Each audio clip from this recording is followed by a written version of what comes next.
자, 이번에는 경제사 한번 가볼게요. 경제사. 그래서 경제사는 우리 정치사하고 연계되어 있습니다. 그래서 앞서 배웠었던 부분이 이제 정치사인데 그쪽 이해를 했으면 더 쉽습니다. 연도 어느 정도 외웠나요? 1876년 강화도 조약. 그리고 1882년 이모군란. 중학교 수준에서는 연도는 몰라도 돼요. 단지 순서는 좀 알아야 될 것 같아요. 1896년 아관파천. 그리고 국권 피탈기는 1904년 러일 전쟁부터 우리가 망하는 1910년 8월 29일 국치일이었었죠. 경술국치. 이때를 우리의 주권을 빼앗기는 국권 피탈기라고 부릅니다. 지금 옆에서 밴드 소리 들리는데 아마 맹지안 같아요. 맹지안이 맹렬하게 지금 치고 있습니다. 여기까지 들리는데 마이크 들어가니까 요거에 좀 집중해 주세요. 좀 시끄럽더라도 양해 바랍니다. 그래서 이렇게 적어놓고 공부하면 되게 편합니다. 강화도 조약 기억나나요? 항구 3개 개항시켰습니다. 그래서 부산, 인천, 원산 여기가 일본에 의해서 개항을 당합니다. 이러한 공간을 뭐라 부르냐면 개항장이라고 해요. 여기에는 일본인들이 들어와서 물건을 팔 수가 있어. 그래서 일본인들의 흔적들이 많이 남아 있습니다. 땅 파면은 바나나 껍질이 나오고 뭐 여의봉 같은 거, 군두운 같은 거 막 출토되고 그렇다고 하죠. 그래서 개항장에 일본인들이 들어와서 일본인들이 우리랑 무역을 합니다. 주로 우리나라에서 뭘 사가냐면은 쌀을 사갑니다. 쌀. 그리고 일본인들은 뭘 파냐면 이미 메이지 유신으로 성공한 일본이 면제품 같은 거 공장에서 대량으로 찍어내는 면제품 같은 걸 팔고 우리는 쌀을 쪽쪽쪽 일본에 빨립니다. 헐값에 일본 애들이 사들이는 거죠. 이것이 강화도 조약이에요. 강화도 조약. 그래서 그리고 이모군란 때는 어떤 일이 벌어지냐면은 이렇게 그립시다. 지금 원래는 여기 항구에만 외국인들이 들어올 수 있었어요. 일본 애들이. 근데 이때부터는 이모군란을 청나라가 진압을 했죠. 그래서 청나라랑 일본이랑 경합이 붙습니다. 어떤 경합이냐면 청나라가 우리나라 간섭하면서 뭘 빼앗아가냐면 육지 내부까지 들어갈 수 있는 거, 서울까지 가서도 물건을 팔 수 있는 권한을 가져가요. 근데 일본도 똑같이 가져가요. 그래서 서로 경복궁 앞에서 서울에서 서로 물건 팔기 위해서 되게 노력을 하죠. 이때 청나라가 와서 물건을 팔았던 게 뭐냐면 처음에 호떡이라고 해요. 호떡. 우리 병자 호란 들어봤죠? 호란. 호가 이 오랑캐 호자거든. 그래서 호떡. 오랑캐들이 빚은 떡, 호떡. 우리도 여기 우리 학교 앞에 황간의 호떡 있잖아요. 벌써 광고하고 있네요. PPL. 황간의 호떡. 그 사장님이 저기 청나라 출신인지도 몰라요. 그래서 청나라 애들은 호떡을 팔고 일본 애들은 막 초밥을 팔고 경쟁적으로 게임이 붙습니다. 지금 개인적으로는 초밥을 좋아하는데 근데 문제는 이 둘은 치열하게 싸우지만 이게 나중에 이제 청일전쟁까지 나아가게 되거든요. 청일전쟁의 경제적 배경이 이 내부의 상권을 차지하기 위한 싸움인데 문제는 외국인들이 이렇게 들어오니까 서울 앞에서 물건을 팔던 우리 시장상인 기억나나요? 우리 상인들이 피해를 보게 돼요. 그래서 여기에 대한 저항이 이따 배울 것이고 아간파천은 뭐예요?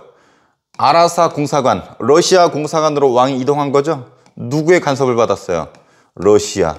근데 러시아를 비롯해서 수많은 친구들이 우리의 뭘 빼앗아가요? 이권을 빼앗아갑니다.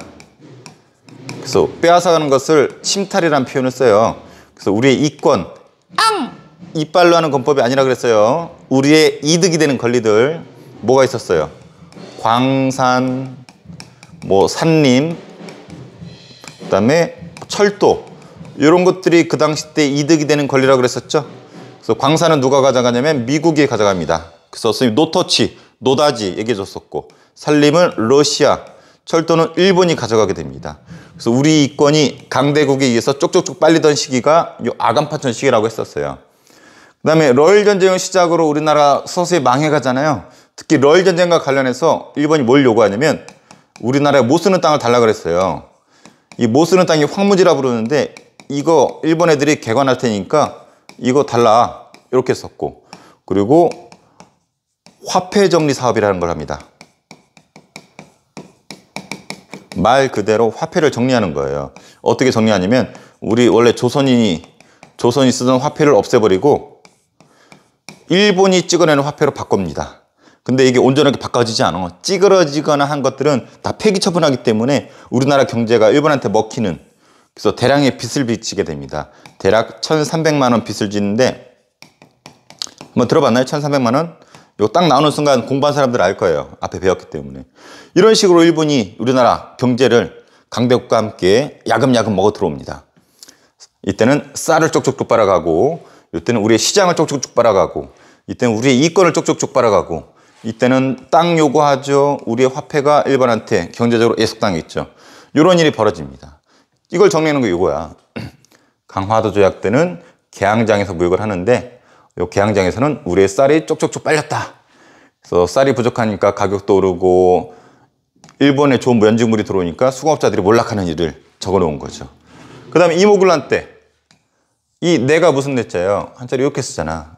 안내. 육지까지, 안쪽까지 외국인들이 들어옵니다. 그래서 청과 일본이 치열하게 시장을 차지하려고 싸우던 시기, 그래서 청일전쟁까지 나아가게 되죠. 대신에 얘네들 싸움에 누가 등이 터진다? 국내 상인들. 고래 싸움에 새우 등이 터지죠. 거꾸로 얘기했나? 맞죠? 네. 그래서 국내 상인들이 피해를 보게 됩니다. 그다음 아간파천. 뭘 빼앗긴다 그랬어? 아간파천 이후에 이권을 쪽쪽쪽 빨리죠. 그래서 러시아의 보호를 받기 때문에 러시아 등 다른 나라들이 빼앗아 가게 됩니다.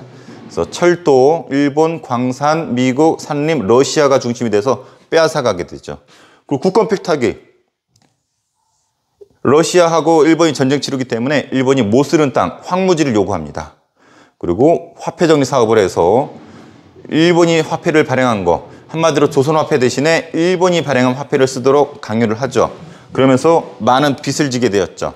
그래서 우리나라가 일본에 경제적으로 예속당했다. 그리고 화폐가 여기서 안 바꿔준, 구겨지거나 그런 화폐들 폐기 처분한다 그랬잖아. 돈 갖고 있던, 구겨진 화폐 갖고 있던 상공인들이 몰락하게 된다.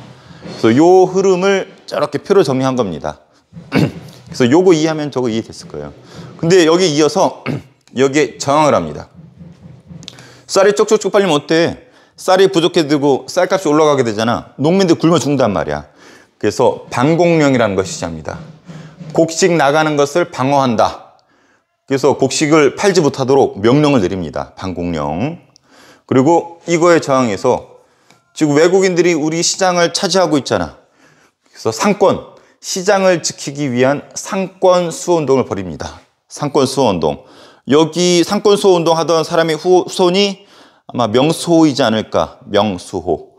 자, 그래서 주로 시장 상인들이 중심됐어요. 서울에서 상권을 지키고 있던, 상행위를 하고 있던 시장 상인들이 청일한테 밀리게 되잖아. 그리고 이권 수호운동.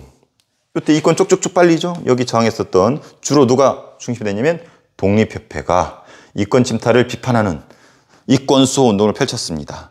그래서 요 구체적인 사례가 나오는데 요것들은 고등학교 때 아주 중요시됩니다. 중학교 때는 그냥 읽고 넘어가세요. 그리고 일본이 이 황무지 개간 요구했었죠. 요구에 저항을 했었던 것이 보안해. 일본의 이 요구를 꺼지세요라고 했던 단체.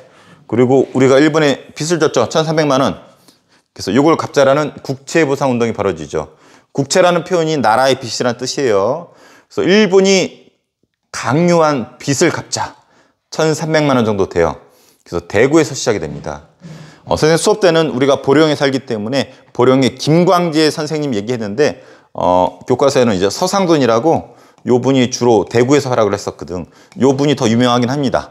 근데 이 사람 다음 2인자가 김광재, 우리 보령 사람. 서상돈은 대구에서 그 당시 때 있었던 요 신문에서도 지원해줬고, 요거 한번 읽어주세요. 모금 활동을 합니다. 남자들은 금연, 금주. 요거만 해도 돈이 많이 굳겠죠. 금연, 담배 안 피지만 한갑에 한 5,000원 하는 것 같고, 금주, 식당에서 먹으면 4,000원씩이에요. 엄청나게 쏠쏠하죠. 선생님도 친구랑 가끔 술 한잔 하면은 5만 원 내외 깨집니다. 요거만 주기적으로 모아도, 선생님 당장 내일도 술 한잔 하는데 요거만 모아도 갤럭시 하나 살 것 같아요. 아이폰 하나 살 것 같아요. 여자들은 비녀나 가락지, 가락지는 여기 반지 이런 것들 팔아가지고 돈을 모으자. 하지만 그 당시 때 통감부가 방해를 하고 탄압으로 중단이 됩니다. 이 모금한 것을 엉뚱한데 횡령했다. 이런 식으로 뒤집어 씌우기도 하죠. 그래서 요 흐름은 강대국들이 어떻게 우리의 경제를 차지했고 어떻게 저항했는지 보다시피 짝이에요, 짝. 쌀 빼앗긴 거는 반공령으로 저항했고 우리 시장 빼앗기는 것은 상권 수호 운동으로, 우리 이권 침탈은 이권 수호 운동으로, 황무지 개간 요구는 보안회가 저항했었고 화폐 정리 사업으로 빚진 것은 우리가 국채 보상 운동으로 저항했었다. 그래서 이 저항 이렇게 짝으로 공부하면 좋습니다. 그래서 요거는 고등학교 수준이긴 한데 보다시피 삼림, 러시아가, 그 다음에 뭐 경의선, 경인선, 경원선 결론적으로는 다 누가 가져갔다? 일본이 가져갔다. 그리고 여기 안 나오나요? 광산 같은 경우는 여기 있네. 운산, 미국. 그래서 주로 미국, 일본, 러시아 새끼들이 우리 이건 다 가져갑니다. 여기 이빨로 칵 찍어가지고 그냥 되찾아왔어야 되는데 그러지 못했어요. 자, 국채라는 표현만 봐도 알 수 있죠. 국채 보상운동, 그리고 1,400만 원 이런 것들이 다 읽을 필요도 없어요. 힌트예요. 그래서 담배 피우지 말고 돈을 모으자. 뭐 이런 표현 나오면은 국채 1,300만 원 나오면 볼 필요도 없어요. 무조건 국채 보상운동.